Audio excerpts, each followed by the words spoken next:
ಮುಖ್ಯಮಂತ್ರಿಗಳ ನೇತೃತ್ವದಲ್ಲಿ ಇಂದು ನಡೆದಿರುವಂತಹ ಮಹತ್ವದ ಸಭೆ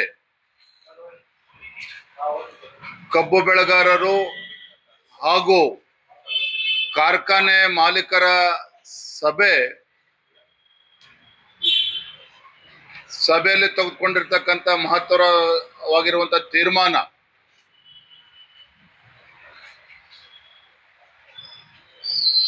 ಕಾರ್ಖಾನೆಯ ಮಾಲೀಕರು 250 ರೂಪಾಯಿ ಕೊಡಬೇಕು ಅಂದ್ರೆ 3250, ರಾಜ್ಯ ಸರ್ಕಾರದ ಕಡೆಯಿಂದ 50 ರೂಪಾಯಿ.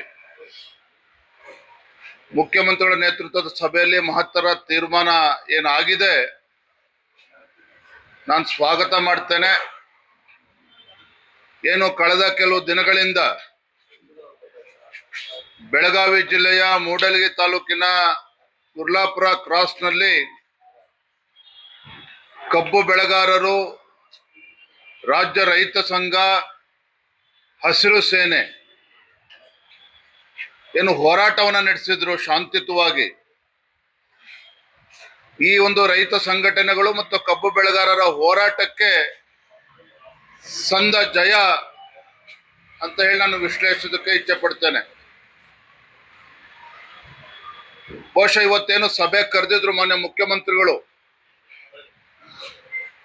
ನನ್ನ ಪ್ರಕಾರ ಈ ಸಭೆ 1 ಅಥವಾ 2 ತಿಂಗಳು ಮುಂಚಿತವಾಗೇ ಈ ಸಭೆನ ಕರಿಬೇಕಾಗಿತ್ತು. ರೈತರು ಬೀದಿಗಿಳಿದು ಹೋರಾಟ ಮಾಡಿ ಆ ಹೋರಾಟದ ರಾಜ್ಯದ ಇತರ ಜಿಲ್ಲೆಗಳಿಗೂ ಕೂಡ ಹಬ್ತಾ ಇದ್ದಂತ ಸಂದರ್ಭದಲ್ಲಿ ನಾವು ಕೂಡ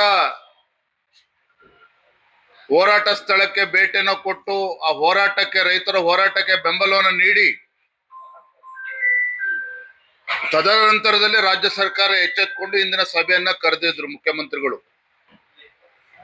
ಪಾಪ ಮುಖ್ಯಮಂತ್ರಿಗಳು ತಮ್ಮ ತುಮಕೂರಿನ ಕಾರ್ಯಕ್ರಮಗಳು ಎಲ್ಲ ಕಾರ್ಯಕ್ರಮಗಳನ್ನು ಕೂಡ ಕ್ಯಾನ್ಸಲ್ ಮಾಡಿ ಈ ಸಭೆ ನಡೆಸಿದ್ರು. ಈ ಸಭೆಯಲ್ಲಿ ತೀರ್ಮಾನ ಮಾಡಿರ್ತಕ್ಕಂಥದ್ದನ್ನ ನಾನು ಮತ್ತೊಮ್ಮೆ ಸ್ವಾಗತ ಮಾಡ್ತೇನೆ. ಕಬ್ಬು ಬೆಳೆಗಾರರು ರೈತ ಸಂಘ ಹೋರಾಟಕ್ಕೆ ಸಿಕ್ಕ ಜಯ ಅಂತೇಳಿ ನಾನು ಈ ಸಂದರ್ಭ ಹೇಳೋದಕ್ಕೆ ಇಚ್ಛೆ ಪಡ್ತೇನೆ. ಇವತ್ತಿನ ಸಭೆಯಲ್ಲಿ ಮಾನ್ಯ ಮುಖ್ಯಮಂತ್ರಿಗಳ ಆದಿಯಾಗಿ ಸಚಿವ ಸಂಪುಟದ ಸದಸ್ಯರು ಸಹ ನನ್ನ ಮೇಲೆ ಹರಿಹಾಯ್ದಿದ್ದಾರೆ. ವಿಜಯೇಂದ್ರ ಅವ್ರು ಯಾಕೆ ಹೋರಾಟಕ್ಕೆ ಹೋಗ್ಬೇಕಾಗಿತ್ತು, ರೈತರನ್ನ ಪ್ರಚೋದನೆ ಮಾಡುವ ಕೆಲಸ ನಾವು ಮಾಡಿದ್ದೇವೆ ಅನ್ನುವ ಆರೋಪವನ್ನು ಕೂಡ ನನ್ನ ಮೇಲೆ ಮಾಡಿದ್ದಾರೆ. ನಾನು ತಮ್ಮ ಮುಖೇನ ಮತ್ತೊಮ್ಮೆ ರಾಜ್ಯದ ಗೌರವಾನ್ವಿತ ಮುಖ್ಯಮಂತ್ರಿಗಳನ್ನ ತಿಳಿಸೋದಕ್ಕೆ ಇಚ್ಛೆ ಪಡ್ತೇನೆ. ಕಬ್ಬು ಬೆಳೆಗಾರರು ರೈತ ಸಂಘ ಹೋರಾಟ ಪ್ರಾರಂಭ ಮಾಡಿದ 5 ದಿನಗಳ ನಂತರದಲ್ಲಿ ನಾವು ಹೋಗಿರುವಂತದ್ದು. ಯಾವಾಗ ರಾಜ್ಯ ಸರ್ಕಾರ ಈ ಹೋರಾಟ ಪ್ರಾರಂಭ ಆದಾಗ ಎಚ್ಚೆತ್ಕೊಳ್ಳಿಲ್ವೋ, 5 ದಿನಗಳು ಕಳೆದ್ರೂ ಸಹ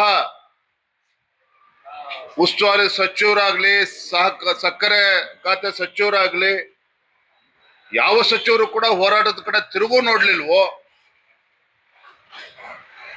ಆಗ ನಾವು ಕೂಡ ಅಲ್ಲಿಗೆ ತೆರಳಿ ರೈತರ ಹೋರಾಟಕ್ಕೆ ಬೆಂಬಲ ನೀಡಿರುವಂತದ್ದು. ನಾವು ಯಾವುದೇ ರಾಜಕೀಯವನ್ನ ಮಾಡುವಂತದ್ದಾಗ್ಲಿ, ರೈತರಿಗೆ ಪ್ರಚೋದನೆ ಮಾಡುವಂತದ್ದಾಗ್ಲಿ ನಾವು ಮಾಡಿಲ್ಲ. ನಾನು ಆ ಸಭೆಯಲ್ಲೂ ಕೂಡ ಬಹಿರಂಗವಾಗಿ ಹೇಳಿದ್ದೆ, ನಾನಿಲ್ಲಿ ಬಂದಿರುವಂತದ್ದು ಒಬ್ಬ ರೈತ ನಾಯಕ BS ಯಡಿಯೂರಪ್ಪ ಅವ್ರ ಮಗ ಆಗಿ ಬಂದಿದ್ದೇನೆ. ರೈತರ ಬಗ್ಗೆ ಒಂದು ಕಳಕಳಿ ಹಿಡ್ಕೊಂಡು ನಾನು ಬಂದಿದ್ದೇನೆ. ಯಾವುದೊಂದು ರಾಜಕಾರಣ ಮಾಡೋದಕ್ಕೂ ಬಂದಿಲ್ಲ ಮತ್ತು ಸಕ್ಕರೆ ಕಾರ್ಖಾನೆಗಳ ಮಾಲೀಕರ ಪರವಾಗೂ ನಾನು ಬಂದಿಲ್ಲ ಅನ್ನೋ ಮಾತನ್ನ ಸ್ಪಷ್ಟವಾಗಿ ಬಹಿರಂಗವಾಗಿ ಹೇಳಿದ್ದೆ. ಹಾಗಾಗಿ ಮತ್ತೊಮ್ಮೆ ಇವತ್ತು ಅದನ್ನ ಮಾನ್ಯ ಮುಖ್ಯಮಂತ್ರಿಗಳಿಗೆ ತಿಳಿಸೋದಕ್ಕೆ ನಾನು ಇಚ್ಛೆ ಪಡ್ತೇನೆ. ಏನಿವತ್ತು ರಾಜ್ಯ ಸರ್ಕಾರ 50 ರೂಪಾಯಿ ಕೊಡಬೇಕು, ಸಕ್ಕರೆ ಕಾರ್ಖಾನೆ ಮಾಲೀಕರು 250 ರೂಪಾಯಿ ಕೊಡಬೇಕು, ತಮಗೆ ಗೊತ್ತಿರಲಿ, ರಾಜ್ಯ ಸರ್ಕಾರಕ್ಕೆ ಪ್ರತಿ ವರ್ಷ ಶುಗರ್ ಫ್ಯಾಕ್ಟರಿಯಿಂದ ಏನು ಎಥನಾಲು, ಮೊಲಾಸಿಸ್, ಪವರ್ ಜನರೇಷನ್ ಆಗ್ತದೆ, ಉಪ ಉತ್ಪನ್ನಗಳಿಂದ ರಾಜ್ಯ ಸರ್ಕಾರಕ್ಕೆ ಪ್ರತಿ ವರ್ಷ 30,000 ಕೋಟಿ ಆದಾಯ ಬರುವಂಥದ್ದು. ಅದರಲ್ಲಿ ಇವತ್ತಿನ 50 ರೂಪಾಯಿ ಅಂತೇಳಿ ಸರ್ಕಾರ ತೀರ್ಮಾನ ಮಾಡಿದ ಸರ್ಕಾರದ ವತಿಯಿಂದ ಕೇವಲ 300 ಕೋಟಿ ರೂಪಾಯಿ ಆಗ್ತಕ್ಕಂಥದ್ದು. It just 1% of the revenue which state government is getting. 30,000 ಕೋಟಿ ಆದಾಯ ಪ್ರತಿ ವರ್ಷ ಏನ್ ಬರ್ತದೆ ಉಪ ಉತ್ಪನ್ನಗಳಿಂದ, ಸಕ್ಕರೆ ಕಾರ್ಖಾನೆಗಳಿಂದ, ಅದರಲ್ಲಿ 300 ಕೋಟಿ ಆಗ್ತದೆ, 1% ಆಗ್ತದೆ.